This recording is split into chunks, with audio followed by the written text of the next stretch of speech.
ಹಾಗೂ ಇರಾನ್ ನಡುವೆ ರಣಭೀಕರ ಯುದ್ಧ ನಡೀತಾ ಇದೆ. ಇನ್ನು ಈ ಬೆನ್ನಲ್ಲೇ ಯುದ್ಧಕ್ಕೆ ಕದನ ವಿರಾಮವನ್ನ ಘೋಷಿಸಿದೆ ಅಮೆರಿಕ. ಇಸ್ರೇಲ್ ಹಾಗೂ ಇರಾನ್ ನಡುವೆ 12 ದಿನಗಳ ಕಾಲ ನಡೀತಾ ಇರುವಂತಹ ಯುದ್ಧ ಇದು.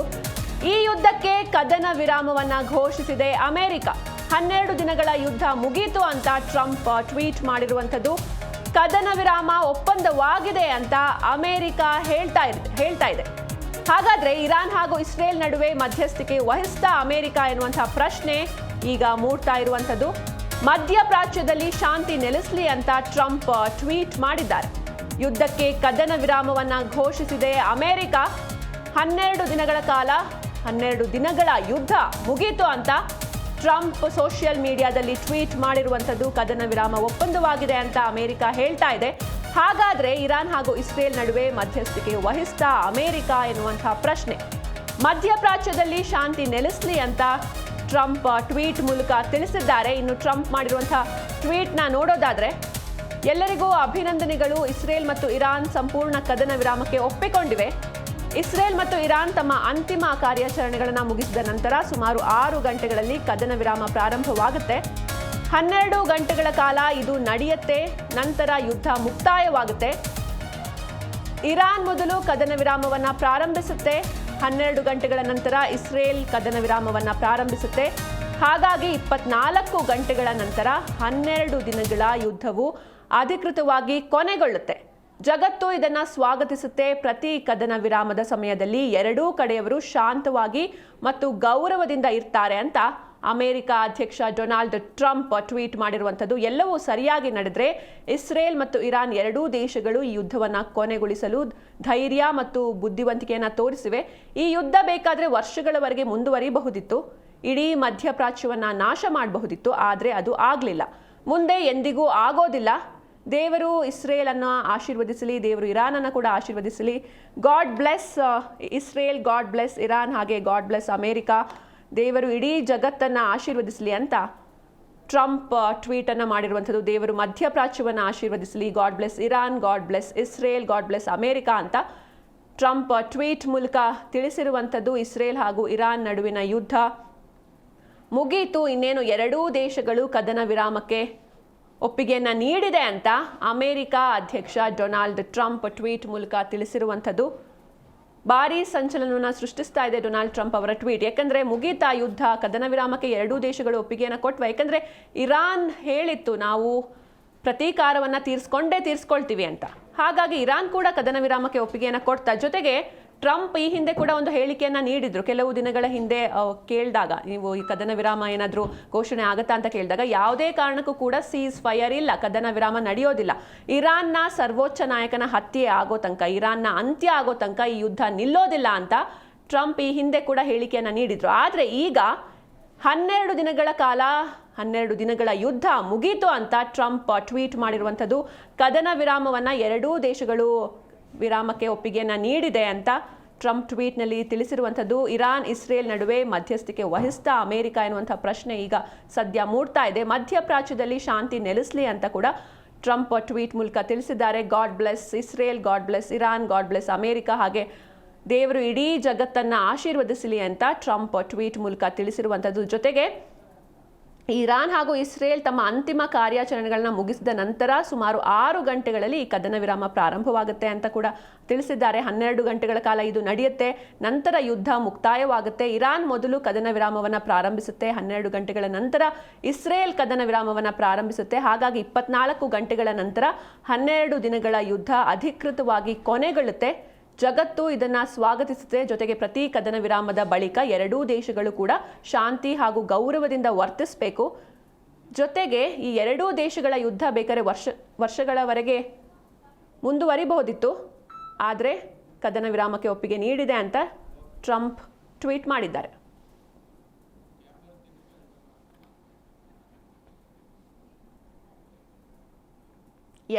ಈ ಕುರಿತು ಮಾತನಾಡೋದಕ್ಕೆ ನಮ್ಮ ಸ್ಟುಡಿಯೋಗೆ ಬಂದಿರುವಂತಹ ನಮ್ಮ ಪ್ರತಿನಿಧಿ ಅನಂತ್ ರಾಮಯ್ಯ ಸರ್ನ ವೆಲ್ಕಮ್ ಮಾಡೋಣ. Hello sir, welcome to the show. Sir, ಹಾಗೆ ಈಗ ಇಸ್ರೇಲ್ ಹಾಗೂ ಇರಾನ್ ನಡುವೆ ಯುದ್ಧ ನಡೀತಾ ಇದೆ. 12 ದಿನಗಳ ಕಾಲ ನಡೀತಾ ಇರುವಂತಹ ಯುದ್ಧ ಇದು 12ನೇ ದಿನ. ಈ ನಡುವೆ ಟ್ರಂಪ್ ಅವರು ಒಂದು ಟ್ವೀಟ್ ಅನ್ನ ಮಾಡಿರುವಂಥದ್ದು, ಕದನ ವಿರಾಮ ಘೋಷಣೆಯಾಗುತ್ತೆ, ಎರಡೂ ದೇಶಗಳು ಕೂಡ ಒಪ್ಪಿಗೆಯನ್ನ ನೀಡಿದೆ ಅಂತ. ಆದರೆ ನಿನ್ನೆ ಇನ್ನೊಂದು ಅಟ್ಯಾಕ್ ಕೂಡ ಆಗುತ್ತೆ ಇರಾನ್ ಕಡೆಯಿಂದ ಅಮೆರಿಕ ಸೇನೆ ಮೇಲೆ. ಸೊ ಈ ಪರಿಸ್ಥಿತಿಗಳನ್ನು ನೋಡೋದಾದ್ರೆ ನಿಜಕ್ಕೂ ಕದನ ವಿರಾಮ ಘೋಷಣೆ ಆಗುತ್ತಾ, ಹೇಗೆ? ಜೊತೆಗೆ ಇದನ್ನ ಇರಾನ್ ಕೂಡ ನಿರಾಕರಿಸಿದೆ, ನಾವಂತೂ ಇದಕ್ಕೆ ಒಪ್ಪಿಗೆಯನ್ನ ನೀಡಿಲ್ಲ ಅಂತ. ಇಲ್ಲ, ಈಗ ಟ್ರಂಪ್ ಅವರ ಸ್ಟ್ಯಾಂಡ್ ನೋಡಿದಾಗ ಹೆಂಗೆ ಅಂದರೆ, ಒಂದು ಕಡೆ ಹೊರಗಡೆ ಮನೆ ಅಥವಾ ಬೀದಿಲಿ ಕಪಾಳು ಕೊಡ್ಬಿಟ್ಟು ಮನೆ ಒಳಗಡೆ ಬಂದು ಸಾರಿ ತಪ್ಪಾಗ್ಬಿಡ್ತು ಅಂತ ಕೇಳ್ದಂಗೆ ಇದೆ ಈಗಿನ ಸನ್ನಿವೇಶವನ್ನು ನೋಡಿದಾಗ. ಯಾಕೆ ಅಂತ ಅಂದರೆ ನೋಡಿ, ಅವರು ಏರ್ ಬೇಸ್ ಮೇಲೆ ದಾಳಿಯನ್ನು ಮಾಡಿ ಸಾಕಷ್ಟು ನಷ್ಟವನ್ನು ಮಾಡಿದ್ರ ಜೊತೆಗೆ ಕಳೆದ 12 ದಿನಗಳಿಂದಲೂ ಕೂಡ ಸಪೋರ್ಟ್ ಮಾಡ್ಕೊಂಡೇ ಬಂದಿದೆ ಇಸ್ರೇಲ್ಗೆ.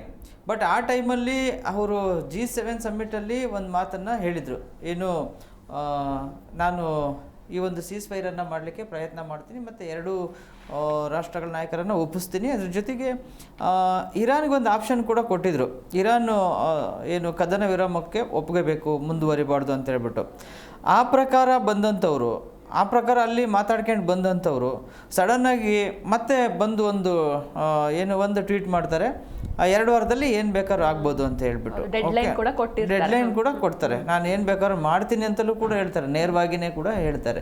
ಅಂದರೆ ನೋಡಿ, ಇಲ್ಲಿ ಹೆಂಗೆ ಅಂದರೆ ಅಮೇರಿಕ ಅಂದರೆ ತಾನು ಏನು ಬೇಕಾದ್ರೂ ಮಾಡಿದರೆ ನಡೀತಿದ್ದ ಅನ್ನೋ ಒಂದು ಮನೋಭಾವ ಸದ್ಯದ ಮಟ್ಟಿಗೆ ಅಮೇರಿಕಕ್ಕಿದೆ ಮತ್ತು ಡೊನಾಲ್ಡ್ ಟ್ರಂಪ್ ಅವ್ರಿಗೆ ಇರುವಂಥದ್ದು. ಯಾಕೆಂದರೆ ಒಬ್ಬ ದೊಡ್ಡಣ್ಣ ಆಗಿ ಇಂಟರ್ನ್ಯಾಷನಲ್ ಕೆಲವು ಲಾಸ್ ಮತ್ತು ನಾರ್ಮ್ಸ್ ಇರುತ್ತೆ. ಆ ಒಂದು ಕಾನೂನು, ಅಂತಾರಾಷ್ಟ್ರೀಯ ಕಾನೂನುಗಳನ್ನು ಗಾಳಿಗೆ ತೂರಿ ತಾನು ಏನು ಬೇಕಾದ್ರೂ ಮಾಡುವಂಥ ಈ ಒಂದು ಇದಿದೆಯಲ್ಲ, ಮನಸ್ಥಿತಿ ಇದೆಯಲ್ಲ, ಇದು ಬೇರೆಯವ್ರು ಹೆಂಗೆ ಒಪ್ಪಿಗೆ ಅಂತಾರೆ? ಹೌದು ಅಲ್ವಾ? ಒಬ್ಬ ಯಜಮಾನ ಆಗಿರೋವಂಥವನು ತಾನೇ ತಪ್ಪು ಮಾಡಿದಾಗ ಅದನ್ನು ಹೇಳ್ಬೋದಾಗಿತ್ತು, ಅಥವಾ ಕರೆದು ಅದಕ್ಕೆ ಅಂತೇಳಿ ಒಂದು ವಿಶ್ವಸಂಸ್ಥೆ ಅಂತ ಇದೆ ಅಲ್ವಾ, ವಿಶ್ವಸಂಸ್ಥೆ ಜೊತೆಗೆ ಮಾತಾಡ್ಬೋದಾಗಿತ್ತು. ಅಥವಾ ಇನ್ನಿತರ ರಾಷ್ಟ್ರಗಳಿದ್ದಾವೆ, ಅಲ್ಲೂ ಕೂಡ ಮಾತಾಡ್ಬೋದು. G7 ಸಮ್ಮಿಟಲ್ಲೇ ಇದನ್ನು ಚರ್ಚೆ ಮಾಡ್ಬೋದಾಗಿತ್ತಲ್ಲ. ಅಲ್ಲೂ ಸಮ್ಮಿಟಲ್ಲಿ ಚರ್ಚೆ ಮಾಡ್ದಲೇ ಸಡನ್ನಾಗಿ ಬಂದುಬಿಟ್ಟು ಈ ರೀತಿಯಾಗಿ ಅಟ್ಯಾಕ್ ಮಾಡುವಂಥದ್ದು.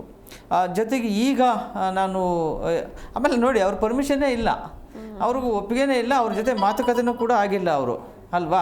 ಮಾತೂ ಆಡ್ದಂಗೆ, ಅವ್ರನ್ನ ಒಪ್ಪಿಗೆನೂ ಪಡಿದಂಗೆ ಇವರೇ ಏಕಾಏಕಿ ಟ್ವೀಟ್ ಮಾಡ್ತಾರೆ. ಈಗ 2 ದೇಶಗಳು ಒಪ್ಕೊಂತಾರೆ, ಇನ್ನು 12 ಗಂಟೆ ಒಳಗಡೆ ಸೀಸ್ಫೈರನ್ನು ಶಾಂತಿ ಕೂಡ ನೆಲೆಸುತ್ತೆ ಅಂತ. ಅಲ್ಲಿ ಮಗುನ ಚೂಟಿ ಅಳ್ಬೇಡ ಅಂತ ಹೇಳಿದ್ರೆ ಹೇಗಿರುತ್ತೆ? ಇರಾನ್ಗೆ ಹೋಗಿ ಅಟ್ಯಾಕ್ ಮಾಡಿ ಈಗ ಶಾಂತಿ ನೆಲೆಸ್ಲಿ, ಕದನ ವಿರಾಮ ಆಗಲಿ ಅಂದರೆ ಇದು ಎಷ್ಟು ಸರಿ ಅಂತ, ಅಲ್ವಾ? ಆ ರೀತಿಯಾದಂತಹ ಮನಸ್ಥಿತಿ ಇದೆ. ಬಟ್ ಈಗಿನ ಸಂದರ್ಭದಲ್ಲಿ ಖಂಡಿತವಾಗೂ ಕೂಡ ಇರಾನ್ ಅದಕ್ಕೆ ಒಪ್ಪುವಂಥ ಮನಸ್ಥಿತಿನಲ್ಲಿ ಇಲ್ಲ. ಅವ್ರಿಗೆ ಸಾಕಷ್ಟು ಡ್ಯಾಮೇಜ್ ಆಗಿದೆ. ಬಟ್ ಅದಕ್ಕೆ ಅವರು ಪ್ರತೀಕಾರ ತೀರಿಸ್ಕೊತಾರೆ. ಆ ಹಿನ್ನೆಲೆಯಲ್ಲೇ ಕೂಡ ಏನು ಅಬ್ಬಾಸ್ ಅರಕ್ಚಿ ಅವರು ಈಗಾಗಲೇ ಅವ್ರನ್ನ ಭೇಟಿ ಮಾಡಿರುವಂಥದ್ದು, ಯಾರನ್ನ ರಷ್ಯಾದ ಅಧ್ಯಕ್ಷ ಪುತಿನ್ ಅವರನ್ನು ಭೇಟಿ ಮಾಡಿದ್ದಾರೆ, ಅವ್ರ ಜೊತೆ ಕೂಡ ಮಾತುಕತೆ ಆಡಿದ್ದಾರೆ. ಅವ್ರಿಗೂ ಕೂಡ ಸಾಕಷ್ಟು ಬೆಂಬಲ ದೊರೆಯುವಂತಹ ಸಾಧ್ಯತೆ ಇದೆ ಅಂತ ಹೇಳ್ಬಿಟ್ಟು ಹೇಳಿದರು. ಮತ್ತು ರಷ್ಯಾ ಅಧ್ಯಕ್ಷ ಪುಟಿನ್ ಅವರು ಕೂಡ ಈ ಒಂದು ಘಟನೆಯನ್ನು ಖಂಡಿಸಿದ್ದಾರೆ. ಸಾಕಷ್ಟು ಈ ರೀತಿಯಾಗಿ ಅಮೆರಿಕದ ವರ್ತನೆ ಸರಿಯಿಲ್ಲ ಅಂತ ಕೂಡ ಹೇಳಿದ್ದಾರೆ. ಹೀಗಾಗಿ ಟ್ರಂಪ್ ಮಾಡಿರ್ಬೋದು, ಬಟ್ ಅಬ್ಬಾಸ್ ಅರಕ್ಚಿ ಅವರು ಹೇಳಿದ್ದಾರೆ, ನಾವು ಇದನ್ನು ಯಾವುದೇ ಕಾರಣಕ್ಕೂ ಒಪ್ಪಲ್ಲ, ಅದಕ್ಕೆ ನಾವು ಪ್ರತೀಕಾರ ತೀರಿಸ್ಕೊತೀವಿ ಅಂತ ಹೇಳಿದ್ದಾರೆ. ಈಗ ಸದ್ಯದ ಮಟ್ಟಿಗೆ ಆ ಒಂದು ಪರಿಸ್ಥಿತಿನಲ್ಲಿ ಇರಾನ್ ಅಂತೂ ಇಲ್ಲ. ಎಸ್ ಸರ್, ಇನ್ನು ರಷ್ಯಾದಿಂದ ಕೂಡ ಈ ಶಸ್ತ್ರಾಸ್ತ್ರಗಳನ್ನು ಪೂರೈಕೆ ಮಾಡ್ತೀವಿ ಅನ್ನೋಂಥ ಒಂದು ಭರವಸೆ ಸಿಕ್ಕಿದೆ. ಅದಾದಮೇಲೆ ಅಟ್ಯಾಕ್ ಆಗಿರುವಂಥದ್ದು ಅಮೆರಿಕ ಸೇನಾ ಪಡೆಗಳ ಮೇಲೆ. ಸೊ ಹೀಗಾಗಿ ರಷ್ಯಾನು ಎಲ್ಲಿ ಒಂದು ಸಪೋರ್ಟ್ ಮಾಡಿಬಿಡುತ್ತೋ ಇರಾನ್ಗೆ ಅನ್ನುವಂಥ ಒಂದು ನಿಟ್ಟಿನಲ್ಲಿ ಈ ರೀತಿಯಾಗಿ ಕದನ ವಿರಾಮದ ಘೋಷಣೆಯ ಟ್ವೀಟ್ ಮಾಡಿದ್ರ ಟ್ರಂಪ್ ಹೇಗೆ ಅಂತ. ಈಗ ರಷ್ಯಾ ಎಂಟ್ರಿ ಕೊಟ್ಟರೆ ಯಾವ ರೀತಿ ಆಗ್ಬೋದು ಈ ಯುದ್ಧ? ಖಂಡಿತವಾಗೂ ಕೂಡ ದೊಡ್ಡ ಮಟ್ಟದಲ್ಲೇ ಆಗುತ್ತೆ. ಮತ್ತು ರಷ್ಯಾ ಈಗ ಇವರು ಹೇಳ್ತಾರೆ, ಒಂದು ಕಡೆ ನೋಡಿ, ರಷ್ಯಾ ಮತ್ತು ಉಕ್ರೇನ್ ನಡುವೆ ನಡೆಯುತ್ತಿರುವಂಥ ಯುದ್ಧದಲ್ಲಿ ಅಲ್ಲಿ ಏನು ಉಕ್ರೇನ್ ಅಧ್ಯಕ್ಷರವ್ರನ್ನ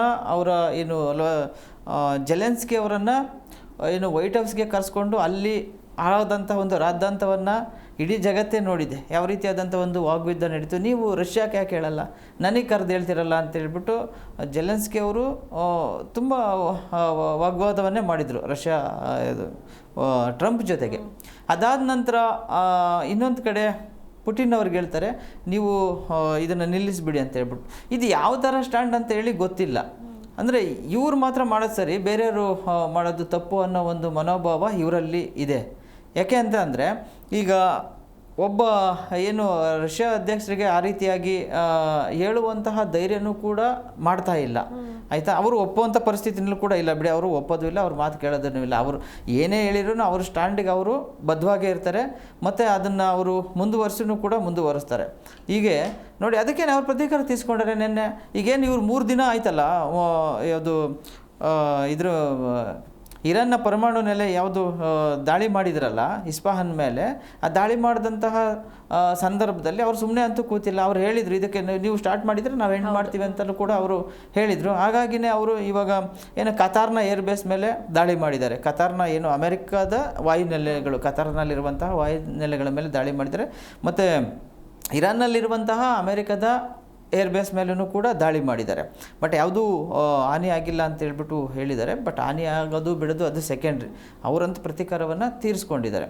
ಇನ್ನೊಂದು ಕಡೆ ಏನಾದರೂ ಬೈ ಚಾನ್ಸ್ ಹರ್ಮುಜ್ ಏನು ಜಲಸಂಧಿ ಇದೆಯಲ್ಲ, ಹರ್ಮುಜ್ ಜಲಸಂಧಿಯನ್ನು ಕೂಡ ಮುಚ್ಚುವಂತಹ ಸಾಧ್ಯತೆ ಇದೆ. ಅದ್ರ ಬಗ್ಗೆ ಆಲ್ರೆಡಿ ನಿನ್ನೆ ಇರಾನ್ನ ಒಂದು ಸಂಸತ್ತಲ್ಲಿ ಅವರು ಅಪ್ರೂವಲ್ ಕೂಡ ಮಾಡಿದ್ದಾರೆ. ಈಗ ಏನಿದ್ರು ಸುಪ್ರೀಂ ಲೀಡರ್ ಅದಕ್ಕೆ ಅಗ್ರಿಯನ್ನು ಮಾಡಬೇಕು. ಅವರು ಅಧಿಕೃತವಾಗಿ ಹೇಳಿದರೆ ಆಲ್ಮೋಸ್ಟ್ ಅದು ಕೂಡ ಹರ್ಮುಜ್ ಜಲಸಂಧಿಯನ್ನು ಕೂಡ ಬಂದ್ ಮಾಡ್ತಾರೆ. ಹರ್ಮುಜ್ ಜಲಸಂಧಿ ಬಂದಾದರೆ ಆವಾಗ ಅದ್ರದ್ದು ಎಫೆಕ್ಟ್ ಗೊತ್ತಾಗುತ್ತೆ. ಈಗ ಆಲ್ರೆಡಿ ಎಷ್ಟೋ ಎಫೆಕ್ಟ್ ಆಗಿದೆ. ಈಗ ಈ ಒಂದು ಯುದ್ಧದಿಂದಾಗಿ ಸಾಕಷ್ಟು ಸಮಸ್ಯೆಗಳನ್ನು ಜಗತ್ತು ಎದುರು ನೋಡ್ತಾ ಇದೆ.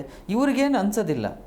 ಈಗ ನೋಡಿ, ಇವ್ರ ಹತ್ರ ದುಡ್ಡಿದೆ ಸಾಕಷ್ಟು. ನೋಡಿ, ಅದು ಯಾವುದು ನಿನ್ನೆ ಕೂಡ ನಾವು ಮೊನ್ನೆ ಮಾತಾಡ್ತಾ ಇದ್ವಲ್ಲ, ಯಾವುದು B2 ಪೈಲಟ್ ಏನಿದೆಯಲ್ಲ, ಅದು B2 ಪೈಲಟ್ ಬಂದುಬಿಟ್ಟು ಅದು 17,500 ಕೋಟಿ, ಅಪ್ರಾಕ್ಸಿಮೇಟ್ 18,000 ಕೋಟಿ ಒಂದು B2 ಪೈಲಟ್ ಇರುವಂಥದ್ದು. 21 B2 ಪೈಲಟನ್ನು ಇವರು ರೆಡಿ ಮಾಡಿ ಇಟ್ಕೊಂಡಿದ್ದಾರೆ. ಏಕೆಂದರೆ ಇವರು ಎಲ್ಲ ಆಲ್ರೆಡಿ ಡೆವಲಪ್ ಆಗಿರುವಂಥವ್ರು. ಇವರು ಇಂಥ ಬಾಂಬರ್ಗಳು ಕಂಡುಹಿಡಿತಾರೆ, ಇದಕ್ಕಂತಲೇ ಸಾಕಷ್ಟು ಖರ್ಚು ಮಾಡಿ ಹಾಕ್ಬಿಡ್ತಾರೆ ದುಡ್ಡನ್ನು, ಅಲ್ವಾ. ಬಟ್ ಈಗ ಬೇರೆ ರಾಷ್ಟ್ರಗಳು ಆ ರೀತಿಯಾಗಿ ಖರ್ಚು ಮಾಡೋಕ್ಕಾಗುತ್ತಾ? ಇವರು ಅದೇ ಉದ್ಯೋಗ ಮಾಡ್ಕೊಂಡು ಕೂಗಂತಾರೆ. ಬಟ್ ನಮ್ಮಂಥ ದೇಶಗಳು, ನಾನು ಹೇಳೋದು ಉದಾಹರಣೆಗೆ ಅಲ್ವಾ, ಈಗ ಒಬ್ಬ ದೊಡ್ಡಣ್ಣ ಆಗಿರುವಂಥವ್ರು ಅಥವಾ ಮುಂದುವರೆದ ರಾಷ್ಟ್ರಗಳು ಒಂದು ಚಿಕ್ಕ ರಾಷ್ಟ್ರವನ್ನು ಇನ್ನೂ ಡೆವಲಪ್ ಆಗ್ತಾ ಇರುವಂತಹ ಕಂಟ್ರೀಸ್ಗಳನ್ನು ನಡೆಸ್ಕೊಳ್ಳೋ ರೀತಿ ಇದೇನಾ? ಅವ್ರಿಗೂ ಇವರು ಸಾಕಷ್ಟು ಏನೋ ಒಂದು ಒಳ್ಳೆ ರೀತಿಯಲ್ಲಿ ಅಭಿವೃದ್ಧಿ ದೃಷ್ಟಿಯಲ್ಲಿ ಹೋಗಬೇಕಾಗತ್ತೆ. ಇದು ಮಾತ್ರ ಕಂಪ್ಲೀಟಾಗಿ ತಪ್ಪು ನನ್ನ ಪ್ರಕಾರ.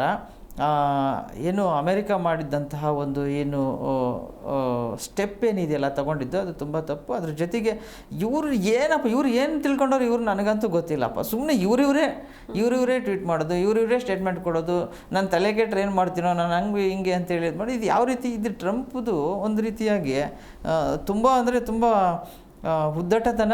ಮತ್ತು ನಾನು ಜಗತ್ತಿಗೆ ದೊಡ್ಡಣ್ಣ ಅಂತೇಳಿ ನಾನು ಏನು ಬೇಕಾದ್ರೂ ಮಾಡಿದ್ರೆ ನಡೀತೈತೆ ಅನ್ನೋ ಒಂದು ಮನಸ್ಥಿತಿ. ಇದಕ್ಕೆ ನಿಜವಾಗ್ಲೂ ಕೂಡ ವಿಶ್ವಸಂಸ್ಥೆ ಇದನ್ನು ಖಂಡನೆ ಮಾಡಬೇಕಾಗತ್ತೆ. ವಿಶ್ವಸಂಸ್ಥೆ ಇಂಥ ಸಂದರ್ಭದಲ್ಲಿ ಮುಂದೆ ಬಂದು ಮತ್ತು ಜಗತ್ತಿನ ನಾಯಕರನ್ನು ಕೂಡ, ಮತ್ತು ಯಾರು ನೋಡಿ ನೀವು ರಷ್ಯಾವೊಂದನ್ನು ಬಿಟ್ಟರೆ ಉಳಿದಂಥ ಎಲ್ಲ ರಾಷ್ಟ್ರಗಳು ಕೂಡ ಬ್ರಿಟನ್ ಆಗಿರ್ಬೋದಕ್ಕೆ ಎಲ್ಲ ಅವ್ರಿಗೆ ಸಪೋರ್ಟ್ ಇದ್ದಾವೆ. ಮತ್ತು ಸ್ಟೇಟ್ಮೆಂಟನ್ನು ಕೊಡುವಂಥದ್ದನ್ನು ನೀವು ನೋಡಿ, ಯಾರು ಕೂಡ ಅಂಥ ಸ್ಟ್ರಾಂಗಾಗಿ ಖಂಡನೆ ಮಾಡಿ ಅಮೆರಿಕವನ್ನು ವಿರೋಧಿಸಿ, ಡೊನಾಲ್ಡ್ ಟ್ರಂಪ್ ಅವ್ರನ್ನ ವಿರೋಧಿಸಿ ಯಾರೂ ಕೂಡ ಕೊಡಲ್ಲ. ಅಷ್ಟೊಂದು ಧೈರ್ಯನೂ ಕೂಡ ಮಾಡ್ತಾ ಇಲ್ಲ. ಮತ್ತು ಹಂಗಾದರೆ ಹೇಗೆ? ಪ್ರಬಲವಾಗಿರೋರು ಏನು ಬೇಕಾದ್ರೂ ಮಾಡಿ ನಡೀತೈತಾ? ಇಂಥ ಒಂದು ಪರಿಸ್ಥಿತಿ ಇದೆ. ಈ ಸಂದರ್ಭದಲ್ಲಿ ವಿಶ್ವಸಂಸ್ಥೆ ಖಂಡಿತವಾಗೂ ಕೂಡ ಈ ಸಂದರ್ಭದಲ್ಲಿ ಮಧ್ಯಸ್ಥಿಕೆ ವಹಿಸಬೇಕಾಗುತ್ತೆ. ವಿಶ್ವಸಂಸ್ಥೆ ಮಧ್ಯಸ್ಥಿಕೆ ವಹಿಸಿ ಎರಡೂ ದೇಶಗಳನ್ನು ಕೂರಿಸಿ ಅದನ್ನು ಏನು ಕದನ ವಿರಾಮವನ್ನು ಘೋಷಣೆ ಮಾಡೋದ್ರ ಜೊತೆಗೆ ಶಾಂತಿ ನೆಲೆಸೋ ಜೊತೆಗೆ ಮಧ್ಯಪ್ರಾಚ್ಯದಲ್ಲಿ. ಯಾಕೆಂದ್ರೆ ಜನ ಅಂತೂ ತುಂಬ ಭಯಭೀತರಾಗಿದ್ದಾರೆ. ನಿನ್ನೆ ನೋಡಿ, ಅಲ್ಲಿ ನಾನು ವಿಜುವಲ್ಸಲ್ಲಿ ನೋಡ್ತಾ ಇದ್ದೆ, ಇಲ್ಲಿ ಕತಾರಲ್ಲಿ ಒಂದು ಮಾಲಲ್ಲಿ ಏನು ದಾಳಿ ಆಯ್ತಲ್ಲ, ಆ ಕತಾರ್ ಮಾಲಲ್ಲಿ ದಾಳಿ ಆದಂಥ ಸಂದರ್ಭದಲ್ಲಿ ಮಾತಾಡೋಣ. ಇಸ್ರೇಲ್ ಹಾಗೂ ಇರಾನ್ ನಡುವೆ ರಣಭೀಕರ ಯುದ್ಧ ನಡೀತಾ ಇದೆ. ಇನ್ನು ಕದನ ವಿರಾಮದ ಯಾವುದೇ ಒಪ್ಪಂದ ಅಸ್ತಿತ್ವದಲ್ಲಿ ಇಲ್ಲ ಅಂತ ಟ್ರಂಪ್ ಹೇಳಿಕೆಯನ್ನ ನಿರಾಕರಿಸಿದ್ದಾರೆ ಇರಾನ್ ಸಚಿವ. ಟ್ರಂಪ್ ಕದನ ವಿರಾಮ ಘೋಷಣೆಯಾಗಿದೆ ಅಂತ ಟ್ವೀಟ್ ಮಾಡಿದ್ರು. ಈ ಬೆನ್ನಲ್ಲೇ ಕದನ ವಿರಾಮದ ಯಾವುದೇ ಒಪ್ಪಂದ ಅಸ್ತಿತ್ವದಲ್ಲಿ ಇಲ್ಲ ಅಂತ ಟ್ರಂಪ್ ಹೇಳಿಕೆಯನ್ನ ನಿರಾಕರಿಸಿದ್ದಾರೆ ಇರಾನ್ ಸಚಿವ. ಇರಾನ್ ವಿದೇಶಾಂಗ ಸಚಿವ ಅಬ್ಬಾಸ್ ಅರಕ್ಚಿ ಹೇಳಿಕೆಯನ್ನ ನೀಡಿರುವಂಥದ್ದು. ಇಸ್ರೇಲ್ ಹಾಗೂ ಇರಾನ್ ನಡುವಿನ ರಣಭೀಕರ ಯುದ್ಧದ ಹಿನ್ನೆಲೆಯಲ್ಲಿ ಕದನ ವಿರಾಮ ಘೋಷಣೆಯಾಗಿದೆ. ಎರಡೂ ರಾಷ್ಟ್ರಗಳು ಕೂಡ ಕದನ ವಿರಾಮಕ್ಕೆ ಒಪ್ಪಿಗೆಯನ್ನು ನೀಡಿವೆ ಅಂತ ಡೊನಾಲ್ಡ್ ಟ್ರಂಪ್ ಟ್ವೀಟ್ ಮಾಡಿದ್ರು. ಆದರೆ ಇದನ್ನ ನಿರಾಕರಿಸಿದ್ದಾರೆ ಇರಾನ್ನ ವಿದೇಶಾಂಗ ಸಚಿವ ಅಬ್ಬಾಸ್ ಅರಕ್ಚಿ.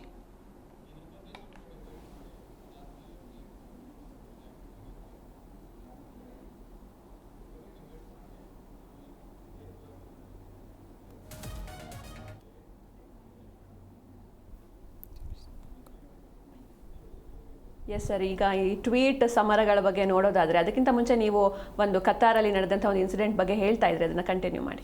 ಹೌದು ನೋಡಿ, ಇವರು ಅಬ್ಬಾಸ್ ಅರಗ್ಚಿ ಅವರು ಕೂಡ ಒಂದು ಟ್ವೀಟ್ ಮಾಡಿದ್ದಾರೆ, as of now there is no ceasefire ಅಂತ ಹೇಳ್ಬಿಟ್ಟು ಅವರು ಒಪ್ಪೋದಿಲ್ಲ. ಮತ್ತು ನಾನು ಅದೇ ಹೇಳ್ತಾ ಇದ್ನಲ್ಲ, ಕತಾರಲ್ಲಿ ಆ ಮಾಲಲ್ಲಿ ಆಗಿರುವಂಥ ಒಂದು ದಾಳಿಯನ್ನು ನೋಡಿದಾಗ ನಿನ್ನೆ ರಾತ್ರಿ ಸುಮಾರು 11:30 12 ನಮ್ಮ ಭಾರತೀಯ ಕಾಲಮಾನದಲ್ಲಿ ನೋಡಿದಾಗ ಅಲ್ಲಿ ಎಷ್ಟರ ಮಟ್ಟಿಗೆ ಜನ ಭಯಭೀತರಾಗಿದ್ದಾರೆ ಅಂತಂದರೆ ಅವರು ನಾವು ಬದುಕ್ತೀವೋ ಬದುಕಲ್ವೋ ಅನ್ನೋ ಒಂದು ಪರಿಸ್ಥಿತಿನಲ್ಲಿ ಅವರಿದ್ದಾರೆ ಕತಾರಲ್ಲಿ ನಾವು ನೋಡಿದಾಗ. ಅದ್ರ ಜೊತೆಗೆ ಅದರ ಹಿಂದೆ ಏನು ಇಸ್ರೇಲ್ ಮೇಲೆ ಇರಾನ್ ದಾಳಿ ಮಾಡಿದಾಗಲೂ ಕೂಡ ಅಷ್ಟೇ, ಅಲ್ಲೇನು ಕೆಲವೊಂದು ಬಿಲ್ಡಿಂಗ್ಗಳ ಮೇಲೆ ದಾಳಿ ಮಾಡ್ತಲ್ಲ, ಆ ಸಂದರ್ಭದಲ್ಲೂ ಕೂಡ ಅಷ್ಟೇ, ಅಲ್ಲೂ ಕೂಡ ಜನ ಕೂಗಾಡಿಕೊಂಡು ಹೊರಗಡೆ ಓಡಿ ಬರ್ತಾಯಿದ್ರು. ಮತ್ತು ಇರಾನ್ನಲ್ಲೂ ಕೂಡ ಅದೇ ರೀತಿಯಾದಂಥ ಪರಿಸ್ಥಿತಿ ಆಗಿದೆ. ಇಲ್ಲಿ ಏನಾಗ್ತಿದೆ ಅಂತ ಅಂದರೆ ಏನು ಇವರೊಂದು ಇದರಲ್ಲಿ ಯಾವುದು ಇವರ ಒಂದು ಏನು ಅದು ಏನಂತಾರೆ ಅದಕ್ಕೆ ಒಂದು ಈ ಭಾಷೆ ಬಳಸಿದ್ರೆ ತಪ್ಪಾಗುತ್ತೆ, ಒಂದು ತೆವಲು ಅಂತಲೇ ಹೇಳ್ಬೋದು. ಈಗ ಇವರು ಟ್ವೀಟ್ ಮಾಡಿದ್ದಾರೆ ಡೊನಾಲ್ಡ್ ಟ್ರಂಪ್ ಅವರು, ಅಂದ್ರೆ ಈಗ ಕದನ ವಿರಾಮ ಘೋಷಣೆ ಆಗುತ್ತೆ, ಎರಡೂ ರಾಷ್ಟ್ರಗಳು ಕೂಡ ಒಪ್ಪಿಗೆನ ನೀಡಿದೆ ಅಂತ. ಆದ್ರೆ ಇದನ್ನ ಇರಾನ್ನ ವಿದೇಶಾಂಗ ಸಚಿವರು ನಿರಾಕರಿಸಿರುವಂಥದ್ದು. ಈ ಬಗ್ಗೆ ಹೇಳೋದಾದ್ರೆ ಅಂದ್ರೆ ಎರಡು ಕಡೆ ಒಪ್ಪಿಗೆ ಆಗಿದೆ ಅಂತ ಇವ್ರು ಹೇಳಿದ್ರು, ಬಟ್ ಇವರು ಆ ಥರದ್ದು ಯಾವುದು ಒಪ್ಪಂದ ಆಗಿಲ್ಲ ಅಂತ ಇವ್ರು ಹೇಳ್ತಾರೆ. ಸೊ ಇಲ್ಲಿ ಏನೋ ಒಂದು ಕನ್ಫ್ಯೂಷನ್, ಅಂದ್ರೆ ಡೊನಾಲ್ಡ್ ಟ್ರಂಪ್ ಅವರು ತಮ್ಮಷ್ಟಕ್ಕೆ ತಾವೇ ಅವರೇ ಒಂದು ನಿರ್ಧಾರವನ್ನು ತಗೊಂಡು ಟ್ವೀಟ್ ಮಾಡ್ತಿದ್ದಾರೆ ಹೇಗೆ ಅಂತ. ಹೌದು, ಖಂಡಿತವಾಗೂ ಕೂಡ ಅದೇ ರೀತಿಯಾಗಿ ಆಗಿರೋದು. ನೋಡಿ, ಇವಾಗ ಭಾರತದ ವಿಚಾರದನ್ನೇ ನಾವು ತಗೊಂಡ್ರೆ ಯುದ್ಧ ನಡೀತಾ ಇತ್ತು. ಯುದ್ಧ ನಡಿಬೇಕಾದ್ರೆ ಏನು ಅದು ಮೇ 7 ಸ್ಟಾರ್ಟ್ ಆಗಿದ್ದು, ಅದು 7, 8, 9ನೇ ತಾರೀಕು ಸ್ಟಾರ್ಟ್ ಆಗಿದ್ದು ಯಾವುದು ಆಪರೇಷನ್ ಸಿಂಧೂರ. 11 ಏನೋ ಯಾವುದು ಮೇ 11 or 12, ಸ್ವಲ್ಪ ನಂಗೆ ಡೇಟ್ ಕನ್ಫ್ಯೂಷನ್ಸ್ ಇದೆ.